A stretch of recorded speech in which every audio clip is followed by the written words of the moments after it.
Wrong image of God, misguided teachings.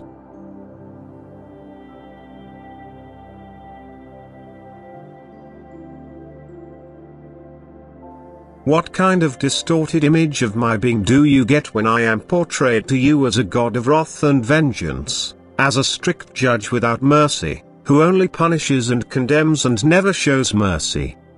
You can only be fearful of such a God. You will be obedient to him because of fear. You will also observe his commandments only for fear of punishment, but you can never love him in the way I want to be loved by you. Consequently, as long as you are presented with such an image of myself, you are not walking in truth. You are still in spiritual darkness and will hardly achieve your goal to find unification with me. Because only love can achieve this, and you can hardly feel love for a being that is presented to you in such a way. I, however, want to win your love, only your complete trust. I want to be recognized by you as faithful father who wants to be closely linked to his children because of love. And that is why you must also have the right image of me. You have to be given the truth about my being, which is love, wisdom and power in itself, which is supremely perfect and which you can love in return when you feel embraced by my love, which eternally is intended for you. You can only fear a God who punishes you when you have offended, but you cannot love him. I, however, don't punish you but only ever help you to escape your sinful state and bestow you with strength and mercy to achieve it.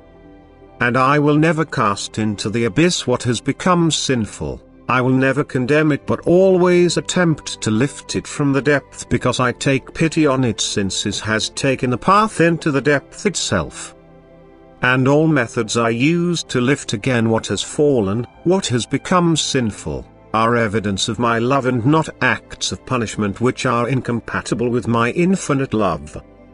You need never believe teachings which portray me as an avenging and punishing God, and therefore you may certainly reject the teaching of eternal condemnation, because I never condemn a living creation. But it has desired the depth of its own free will, and eternally I only want to release it from the depth again.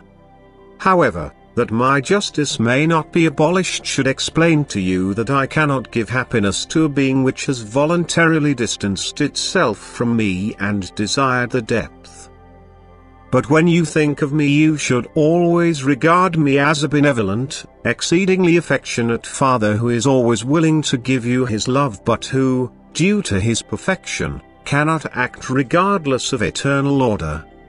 Nevertheless, the path to me is always available to the being. Even those who have fallen to the lowest point need only longingly stretch their hands out to me, and I will take hold of them and lift them up, because my love and my mercy are so great that I overlook every guilt if the being surrenders to me voluntarily.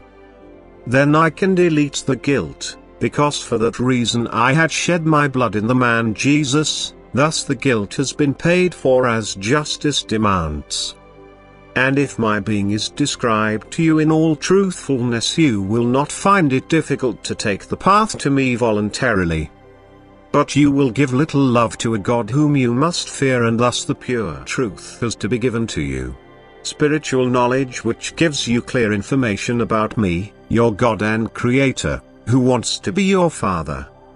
Because misguided teachings cannot lead you into happiness. Consequently they have to be denounced, since they originate from my adversary who wants to keep you in darkness of spirit. Who will do anything to prevent you from finding your way to me. Who places fear of me into the human hearts to stop love from appearing, which unites the child with the Father. I, however, want your love and will therefore repeatedly bring you the truth about me and my being, and you will be happy when you live in the truth. Amen.